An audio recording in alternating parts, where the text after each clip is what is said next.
How's it going, guys? Bringer Platoon here once again, and welcome back to a great game in World of Tanks. Today I'm going to be in the SU-101, the Russian Tier 8 turretless tank destroyer, and I already went into the armor details kind of vaguely about this tank, and in this gameplay I have the Tier 9 gun, and for console that is the 100mm Tier 9 gun, not the Tier 7 gun. So, comparative to the other gameplay, my DPM is going to be significantly better just because... What the fuck?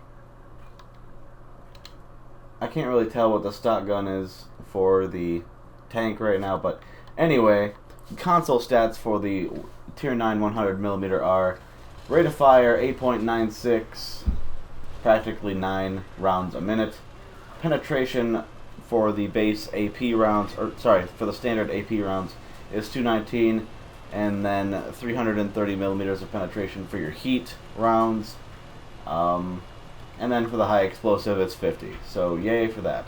Your aim time is 2.1, and your accuracy is 0.35, and your your view range is 380 meters view range, so that's not bad.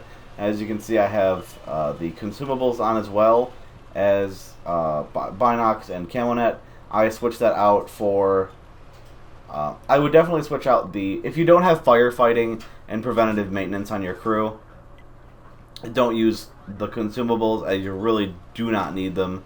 The camo on this thing, out of 100 for console, is 60, which means it's basically... What the fuck is the Borsig's camo rating? What is it, like 80 or some crazy shit like that? No, it's 66. So that's pretty crazy. This thing is a Tier 8 Russian Borsig. Alright, with a not so beefy gun. The Tier 9 gets the beefy gun right away, which means you really don't have to do any fucking grinding to get a decent gun and penetration.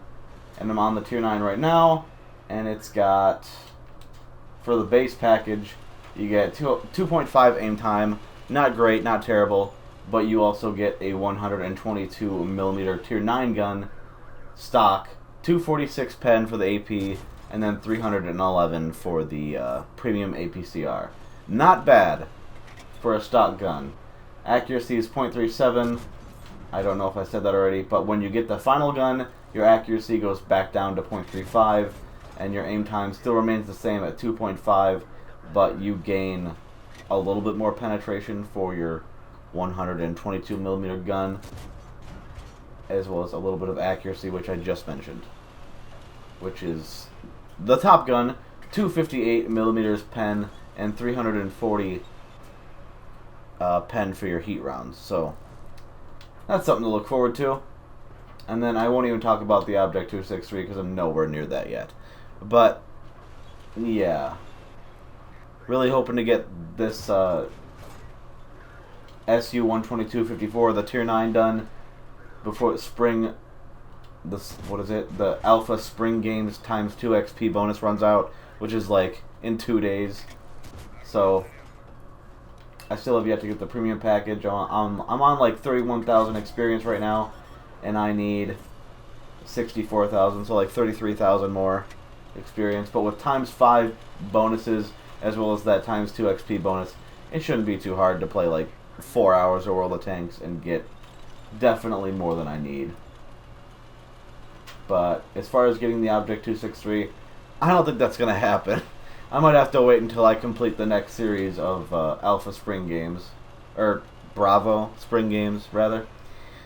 But yeah, this tank, it's definitely a sniping tank. Don't get hit in it. Don't get spotted. Don't go in towns because you're a turretless tank destroyer. Your aim time is kind of... Well, your aim time isn't bad, but the bloom on your tank while turning the tank is ass. And this is just kind of a game where it's like, oh, the entire game goes to shit, and then when they all rush into the base, I snipe the crap out of everything, and everything just dies.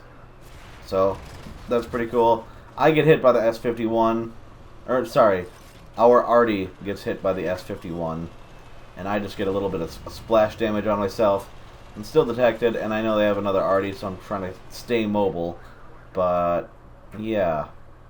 Don't really want to get direct hit, because this thing does not take hits on its roof very well, considering it's only 20 millimeters thick on both the chassis and the roof of the quote-unquote gun. But yeah. As far as this tank goes, in all of its entirety, the gun is good. Mobility is great. As long as you don't mind flinging premiums now and again. This was a terrible shot on my end. Oh, it sucked so much. But luckily, he's an idiot and just keeps rushing me and auto-locking me, and yeah. So that was good. I got hit by the hammer too. Immediately dipped behind the hill to hide myself. But yeah, this is like in the same category as you kind of need to fire premium most of the time. Because 219 is good for dealing with, you know, tier 7s. But for tier 8s, as soon as they angle, you're going to need more pen.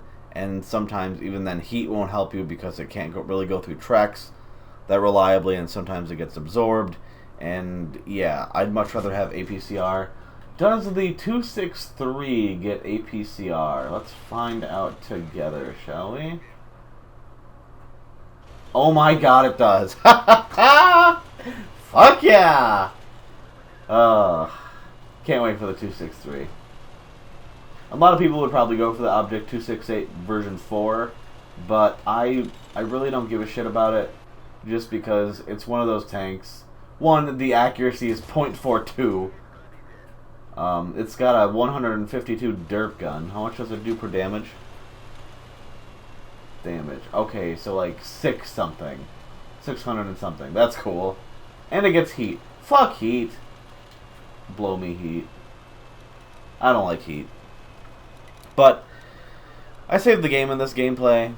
That goes without saying. Ran out of standard ammunition, even though I was firing it pretty heftily in this game. I tried to get up on this hill just so I could spot, and then I realized, oh, I can't really get up there. And then looking at the map now, whoever was over there would have been spotted already, so I don't know what the fuck I was trying to do there. But whoever wants to go down this line, just be ready for a lot of hiding and a lot of sniping for both lines. When you get to the SU-100, the tier 6, it branches off into the Object 268 version 4 / 263 line, and it goes off into the 268 line as well. I think if you're looking for DPM, definitely go for the 263. If you're looking for a not very well armored tank destroyer that's got a big but accurate gun, then go for the 268. Or if you want to be a fucking troll and pick an overpowered tank that everyone just hates on because it's... Well, honestly, it's power creep. But to be honest, it looks like it's shit, so I'm really not complaining. Like, the only real weak spot is the hatch on it, and even that is like 200 millimeters thick or something. 230 millimeters thick? I don't know. But yeah, you're trying to shoot premium through this thing, and it won't work out. It really won't, because you can't overmatch the roof of the chassis or the roof of the gun. So that's kind of sad, but yeah, I don't know.